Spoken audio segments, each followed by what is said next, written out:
Okay, Columbus, we're ready for your presentation on how to increase our subscribers. I can't do this. I'm gonna go. 10 tips on how to get over your fear of public speaking. I'm Chris. This is the Office Survival Guide. On this channel, I not just help you survive the office week, but give you the tips to crush it.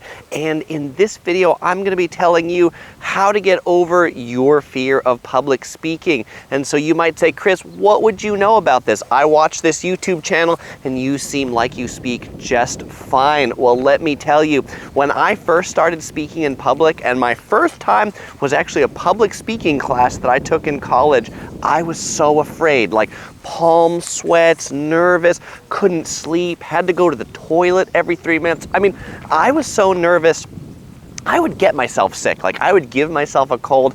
I was that nervous. And so I'm going to tell you my tips for getting over it so you won't be quite as nervous when you give your next public presentation.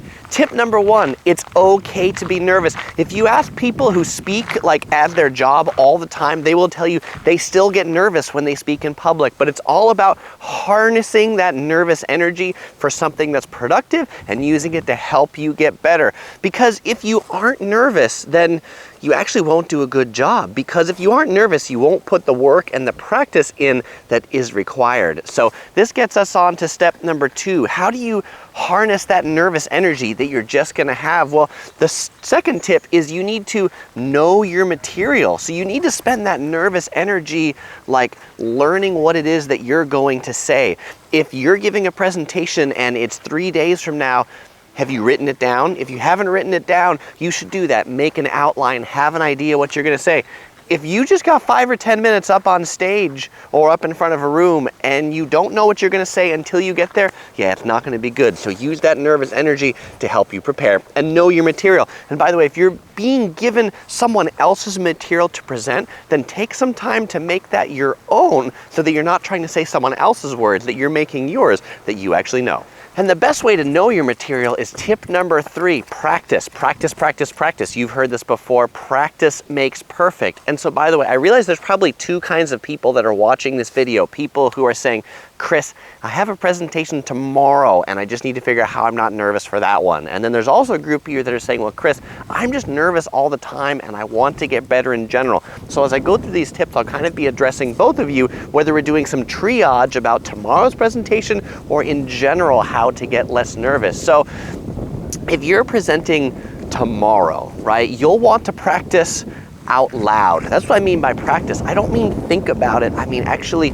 speak the words that you're going to say in your room. Practice. Now, if you're giving like larger presentations and we're talking about you've got more time to prepare than just a week, practice with more than just yourself. Practice with your coworkers, practice with your friends, practice with your mom, practice with your brother, practice with an audience. Don't have an audience? Practice with stuffed animals. Practice makes perfect. And by the way, what will you be practicing? And this goes back to knowing your material. Some people will say, just memorize what you have. We'll be talking a little bit about having notes and a story, but if you have a presentation tomorrow, you're just kind of going to want to practice memorizing it and giving that from memory. That'll be the best way to get you from today to tomorrow.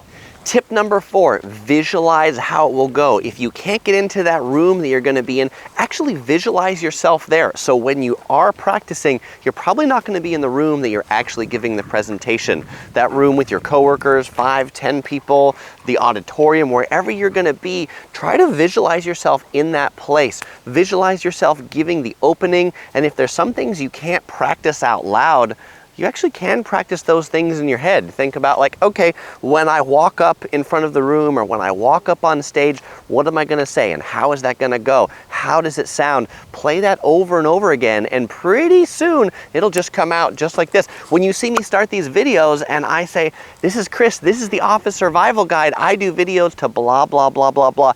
Before I said that even once on camera, I probably said it out loud about 30 or 40 times and probably in my head about 100 times to get it to that place that I could deliver it just like that. And because now I visualized it and it happens, there's no nervosity to it at all. Is nervosity a word?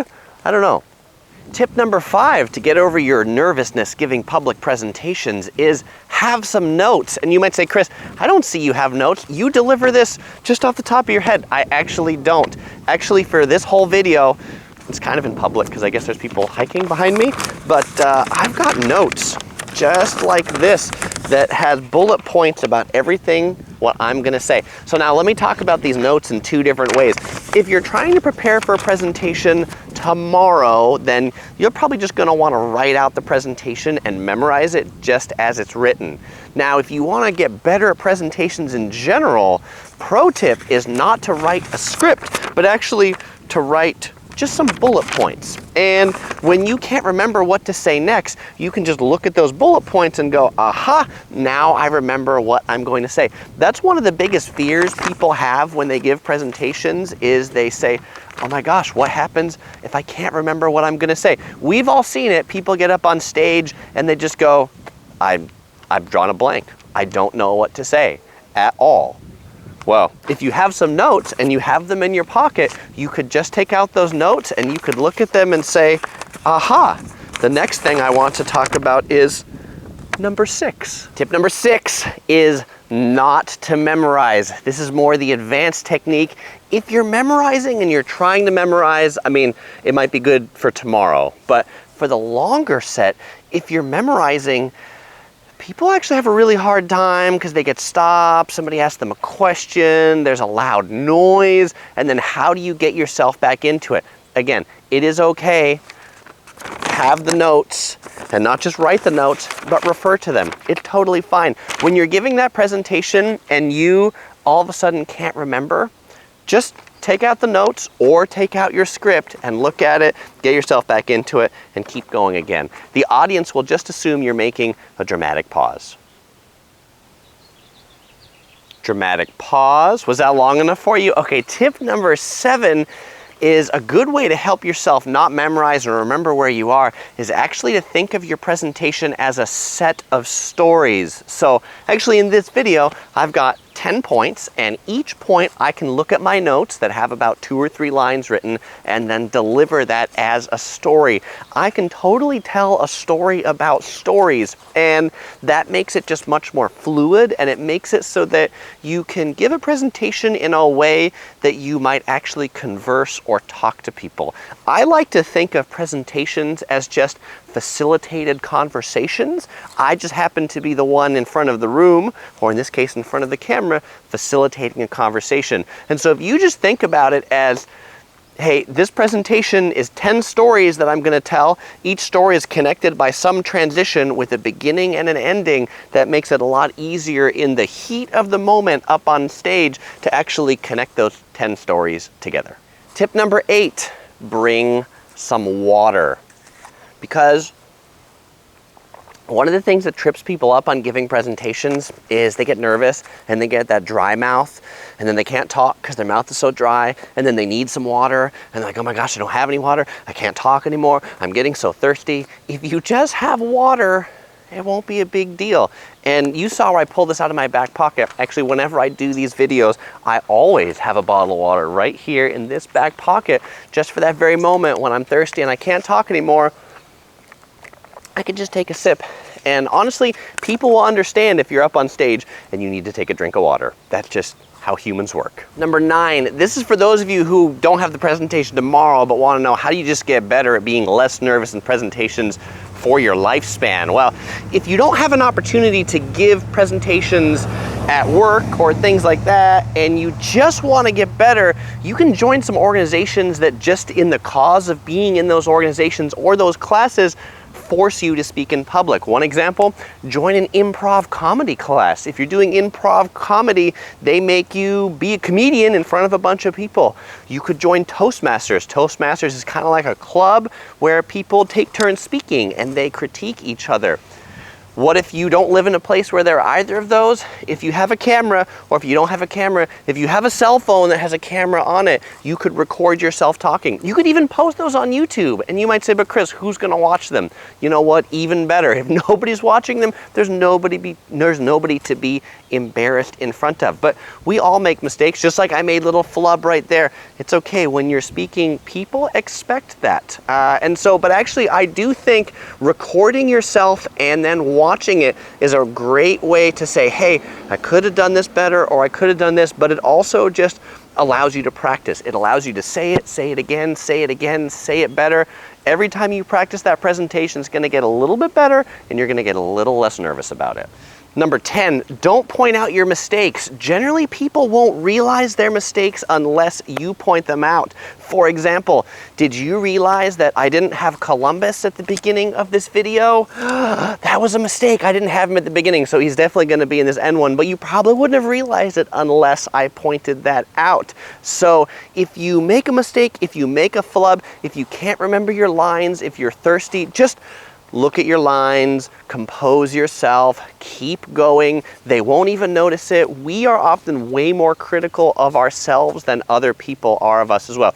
And if this is like your first or second time, say at work, giving a public presentation to your team or things like that, chances are they're gonna be very understanding. They're gonna think it's just super awesome that you even gave the presentation. So also, if you wondered why there was a cut right there, it's because I couldn't exactly remember what I was saying. That would have been a slight pause in a public presentation, and people would have understood, because I was like, what was I going to say? I was going to say this. And as OC Girl said, she said, look at your notes.